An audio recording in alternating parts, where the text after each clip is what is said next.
Hello everyone, my name is Ekta Gupta और आज हम पढ़ने जा रहे हैं article 12 of the Indian constitution. तो आर्टिकल 12 बोलता है कि स्टेट के अंदर क्या क्या इंक्लूड है। Government of India, parliament of India, government of states, legislature of each of the states. तो यहाँ तक तो हमें इन सब का मतलब पता है कि क्या होता है, बहुत जनरल है। बट कंफ्यूजन आती है कि और local authorities with in the territory of India जो हमने स्टेट की डेफिनेशन में इंक्लूड किया है, उसका क्या मतलब है। तो पहले अथॉरिटी का जनरल मीनिंग देखते हैं। अथॉरिटी का लिटरल मीनिंग बस ये होता है कि आपके पास पावर है रूल्स रेगुलेशन लॉ बनाने की, और प्लस में आपके पास ये भी पावर है कि आप उन्हें इन्फोर्स कर सकें। ठीक है, तो अथॉरिटी का बस जनरल मीनिंग ये होता है कि अगर आपके पास एक ऐसी पावर है कि आप रूल्स रेगुलेशन लॉज बना सकें और प्लस में उन्हें इन्फोर्स उन्हें लागू भी कर सकें, तो हम ये बोल सकते हैं कि आपके पास अथॉरिटी है।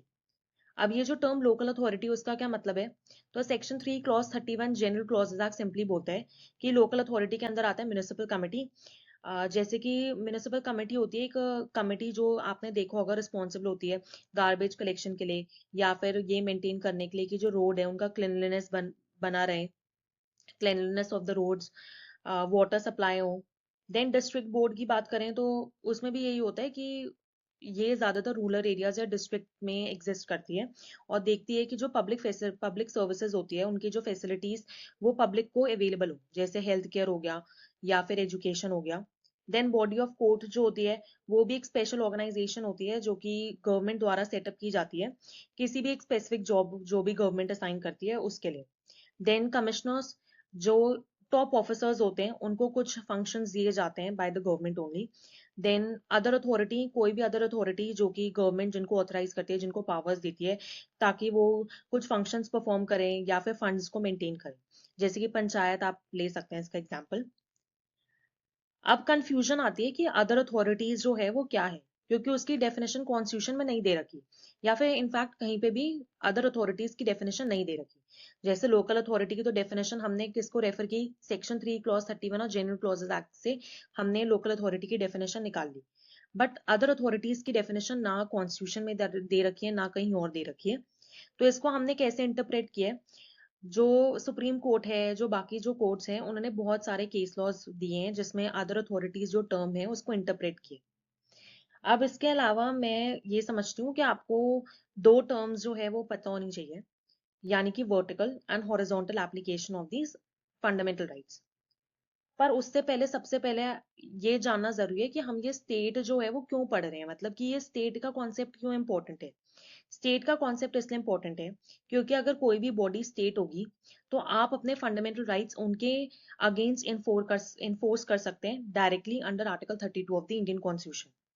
बट अगर कोई भी जो जिसने बॉडी ने आपका, अगर कोई किसी भी बॉडी ने आपका फंडामेंटल राइट वायलेट किया है और वो स्टेट नहीं है, वो कोई प्राइवेट इंडिविजुअल है, तो बहुत मुश्किल होता है डायरेक्टली आर्टिकल 32 में आप रिट पिटिशन फाइल कर सकें। जैसे कि आर्टिकल 17 में प्राइवेट इंडिविजुअल्स ने अगर आपका राइट वायलेट किया है, यानी कि अनटचेबिलिटी प्रैक्टिस की है, तो you can directly approach the supreme court under article 32।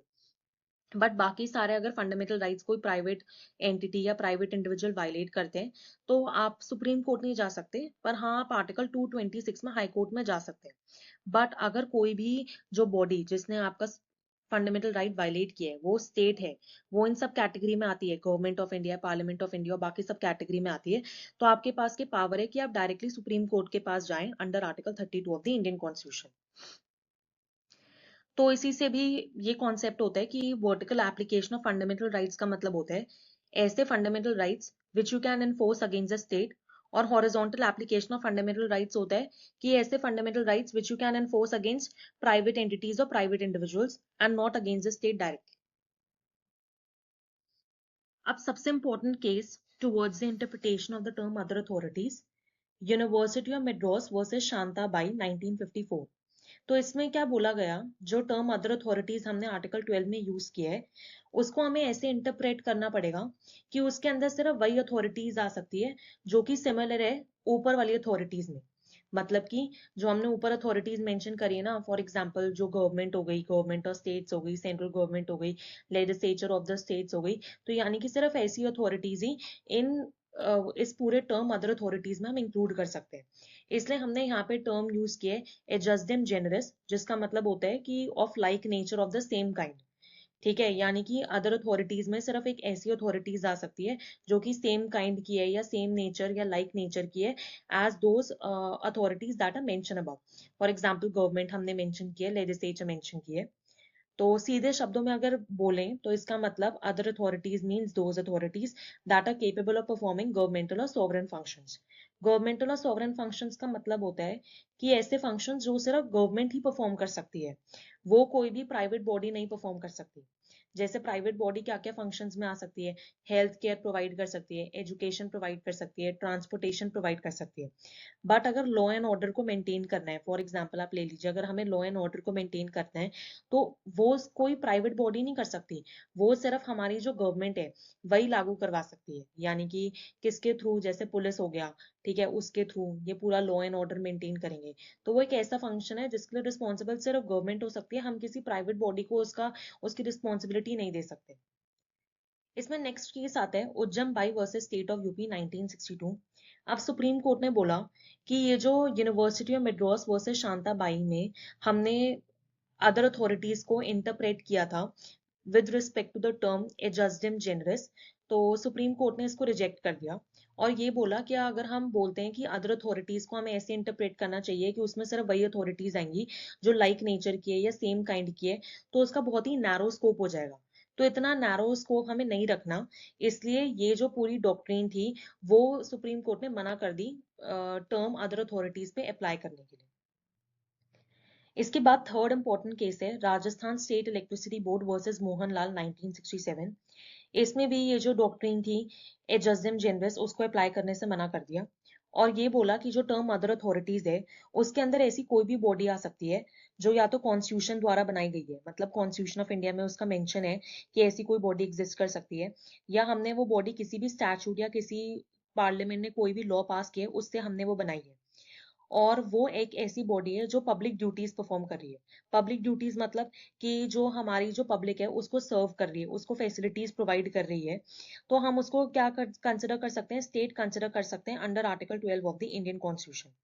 और ये बिल्कुल भी इंपॉर्टेंट नहीं है कि वो एक ऐसी बॉडी होनी चाहिए जो गवर्नमेंटल या फिर सॉवरेन फंक्शंस परफॉर्म करे, यानी कि गवर्नमेंटल और सॉवरेन फंक्शंस वही जो सिर्फ गवर्नमेंट परफॉर्म कर सकती है और कोई भी प्राइवेट बॉडी नहीं परफॉर्म कर सकती। बट इसमें क्या इंपॉर्टेंट है, इसमें इंपॉर्टेंट अदर अथॉरिटीज में ये इंपॉर्टेंट है कि या तो वो कोई ऐसी बॉडी हो जो कॉन्स्टिट्यूशन या स्टैट्यूट द्वारा द्वारा बनाई गई हो, प्लस में वो पब्लिक ड्यूटीज परफॉर्म कर रही हो। वो बस पब्लिक ड्यूटीज कोई भी हो सकती है कि बस इंपॉर्टेंट ये है कि वो पब्लिक को सर्व करे। और उसमें क्या है, ये जो पावर है, ये जो पब्लिक ड्यूटीज परफॉर्म करने की जो पावर है वो लॉ द्वारा उसको दी गई है, यानी कि स्टैट्यूट में मेंशन है कि हाँ इस बॉडी के पास ऐसी पावर है, या फिर कॉन्स्टिट्यूशन में खुद मेंशन है कि इस बॉडी के पास ये पावर है। तो हम बोल सकते हैं कि वो स्टेट की डेफिनेशन में आ जाएगी under article 12 of the Indian constitution. तो इस केस में भी यही हुआ था कि जो राजस्थान स्टेट इलेक्ट्रिसिटी बोर्ड है वो एक स्टैट्यूट द्वारा बनाया गया था, प्लस में वो पब्लिक ड्यूटीज या फिर हम बोल सकते हैं कमर्शियल फंक्शंस यानी कि इलेक्ट्रिसिटी सप्लाई कर रहा था, क्योंकि इलेक्ट्रिसिटी सप्लाई कर रहे हैं पब्लिक एट लार्ज को। ठीक है, और इसकी ये जो पावर थी वो भी क्या कन्फर्ड बाय लॉ, यानी कि स्टैट्यूट के द्वारा उस पे ये पावर कन्फर्ड थी।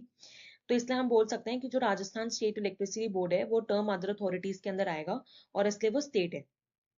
अब इसमें ये टेस्ट भी ले डाउन किया गया है यहाँ पे, अगर आप देखें तो टेस्ट क्या था कि हमारा मेन फोकस होना चाहिए कि जो बॉडी है, जो बॉडी इन क्वेश्चन है उसका मेन पावर एंड फंक्शन क्या है। हमें फॉर्म पे इतना ध्यान नहीं देना चाहिए कि हाँ कि वो स्टैचुररी बॉडी है, यानी कि स्टैचू द्वारा बनाई गई है, कॉन्स्टिट्यूशन द्वारा बनाई गई है। बट उससे ज्यादा, मतलब वो एक फैक्टर हो सकता है बट उससे ज्यादा इंपॉर्टेंट ये है कि वो क्या पावर, उसके पास क्या पावर कन्फर की गई है, क्या वो फंक्शन परफॉर्म कर रही है, क्या वो पब्लिक ड्यूटीज परफॉर्म कर रही है या कैसी ड्यूटीज परफॉर्म कर रही है। देन फोर्थ इंपॉर्टेंट केस है सुखदेव सिंह वर्सेस भगत राम 1975।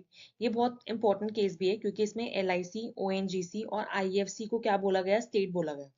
तो ये आपको जो ये तीनों टर्म्स है ना, ये याद भी रखनी है क्योंकि बहुत सारे एग्जाम्स में पूछा जाता है कि एलआईसी, ओएनजीसी या आईएफसी को किस केस में स्टेट बोला गया था। तो एलआईसी मतलब कि life insurance corporation, then ONGC oil and natural gas commission, and IFC यानी कि industrial finance corporation.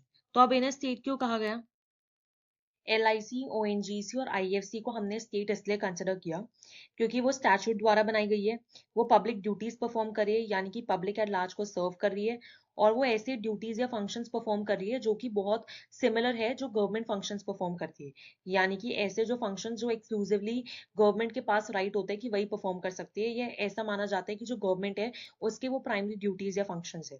And third क्या है कि जो भी LIC, ONGC या IFC कोई भी रूल या रेगुलेशन बना रही है, उसका इम्पैक्ट ऐसा है कि वो हम पे बाइंडिंग है। Then next important case is R.D. Shetty versus International Airport Authority of India 1979। तो इसमें एक बहुत इंपॉर्टेंट कॉन्सेप्ट दिया गया, इंस्ट्रूमेंटैलिटी और agency of the government. Instrumentality और एजेंसी ऑफ द गवर्नमेंट कब कहा जाएगा? मान लीजिए कोई भी बॉडी है, कंपनी है, कॉर्पोरेशन है, जिसके थ्रू गवर्नमेंट अपने कोई भी ड्यूटीज फंक्शंस परफॉर्म कर रही है, irrespective of the fact that whether this body has been created by any statute या कॉन्स्टिट्यूशन ऑफ इंडिया। तो उसको हम क्या बोल सकते हैं? उसको भी हम स्टेट बोल सकते हैं।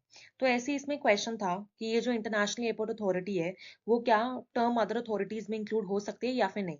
तो इसमें ये देखा गया कि जो इंटरनेशनल एयरपोर्ट अथॉरिटी है वो एक इंस्ट्रूमेंटैलिटी या एजेंसी ऑफ द गवर्नमेंट है, क्योंकि पहली बात तो ये कि गवर्नमेंट उसके थ्रू अपने फंक्शंस परफॉर्म कर रही थी। देन प्लस पॉइंट ये भी था कि वो एक स्टैट्यूटरी कॉर्पोरेशन थी, वो एक स्टैट्यूट द्वारा, यानी कि जो पार्लियामेंट ने एक्ट पास किया था उसके द्वारा बनाई गई थी, वो पब्लिक फंक्शंस भी परफॉर्म कर रही थी। तो इसके बेसिस पे हम बोल सकते हैं कि जो इंटरनेशनल एयरपोर्ट अथॉरिटी है वो एक स्टेट है under article 12 of the Indian constitution. इसके अलावा जो जस्टिस भगवती थे, उन्होंने 5 टेस्ट इंपॉर्टेंट लेट डाउन किए कि हम कब बोल सकते हैं कि एक बॉडी इंस्ट्रूमेंटैलिटी या एजेंसी ऑफ द स्टेट है या नहीं। तो फर्स्ट है कि वो जो बॉडी है उसके सारे फाइनेंशियल रिसोर्सेज या फिर जो मेजर फंडिंग है वो स्टेट द्वारा दी जा रही है। सेकंड, कि जो स्टेट है उसका बहुत ज्यादा कंट्रोल है उस पूरी बॉडी पे। थर्ड, वो जो बॉडी है वो पब्लिक फंक्शंस परफॉर्म कर रही है। Then fourth, it has monopoly status which is conferred by the state, यानी कि उसके पास ही कुछ एक्सक्लूसिव राइट्स है, यानी कि कुछ ऐसी चीजें हैं जो सिर्फ वही कर सकती है, बाकी जो बॉडीज है वो नहीं कर पा रही है। एंड फिफ्थ इज कि या तो वो किसी स्टैट्यूट द्वारा बनाई गई है, या फिर वो कोई ऐसा फंक्शन परफॉर्म कर रही है जो पहले कोई गवर्नमेंट डिपार्टमेंट परफॉर्म करता था, बट अब वो गवर्नमेंट डिपार्टमेंट परफॉर्म ना करते हुए गवर्नमेंट ने एक सेपरेट कोई कंपनी बना दी, कोई कॉर्पोरेशन बना दी जो वो पूरे फंक्शंस परफॉर्म कर रही है। लेकिन ये जो पांचों टेस्ट है वो बिल्कुल भी एग्जॉस्टिव नहीं है, वो इंक्लूसिव है। Next important cases, Ajay Hasia versus Khalid Mujib 1981। तो इसमें एक सोसाइटी थी और वो रजिस्टर्ड सोसाइटी थी under the societies registration act 1860। ये जो सोसाइटी थी वो एक इंजीनियरिंग कॉलेज को चला रही थी, और जो स्टेट गवर्नमेंट और जो सेंट्रल गवर्नमेंट है वो उसको फंड्स भी एलोकेट कर रही थी, उसको पूरा कंट्रोल भी कर रही थी इस पूरी सोसाइटी को। तो क्वेश्चन ये था कि यहाँ पे ये जो सोसाइटी है क्या हम उसको एक स्टेट बोल सकते हैं under article 12 of the Indian constitution. तो मैंने आपको पहले भी बताया था कि अगर हमें जो गवर्नमेंट है उसकी किसी भी चीज को इंस्ट्रूमेंटालिटी या हमें ये बोलना है कि वो एजेंसी ऑफ द गवर्नमेंट है, तो ये बिल्कुल भी इंपॉर्टेंट नहीं है कि वो किसी स्टैट्यूट या फिर कॉन्स्टिट्यूशन द्वारा बनाई गई है। ये बिल्कुल भी इंपॉर्टेंट नहीं है। उसका इंपॉर्टेंस क्या है? हमें उसका देखना है कि वो क्या फंक्शन परफॉर्म कर रही है। क्या वो पब्लिक ड्यूटीज परफॉर्म कर रही है? क्या वो गवर्नमेंटल और सॉवरेन फंक्शंस परफॉर्म कर रही है? फिर उसके बाद जो उसमें पहले वाले केस में R.D. Shetty versus international airport authority में 5 इंपॉर्टेंट टेस्ट जो इंपॉर्टेंट लेट डाउन किए थे उसको देखने। क्या वो financially controlled by the state है? क्या deep and pervasive state control है? क्या मोनोपोली स्टेटस एंजॉय कर रही है? पब्लिक फंक्शंस परफॉर्म कर रही है? तो अगर ये सारी जो चीजें वो फुलफिल होती है तो हम बोल सकते हैं कि वो जो सोसाइटी है वो स्टेट है। तो इसी केस में भी बोला गया है कि जो society that was running the engineering college and was registered under the Societies Registration Act 1860 was a state under Article 12 of the Indian Constitution. Next case है सोम प्रकाश वर्सेस यूनियन ऑफ इंडिया 1981। ये जो आगे के केसेस आएंगे ना उसमें आपको बस ये याद रखना है कि क्या ये स्टेट थी ये चीज या फिर नहीं थी। तो जैसे सोम प्रकाश वर्सेस यूनियन ऑफ इंडिया 1980 में बोला गया कि भारत पेट्रोलियम कॉर्पोरेशन लिमिटेड एक स्टेट है। चंद्रमोहन खन्ना वर्सेस एनसीईआरटी 1992 में बोला गया कि NCERT is not a state. Pradeep Kumar Biswas versus Indian institute of chemical biology 2002 में council of scientific and industrial research को स्टेट बोला गया। Zee telefilms limited versus union of India 2005 में बोला कि जो बीसीसीआई है वो स्टेट नहीं है।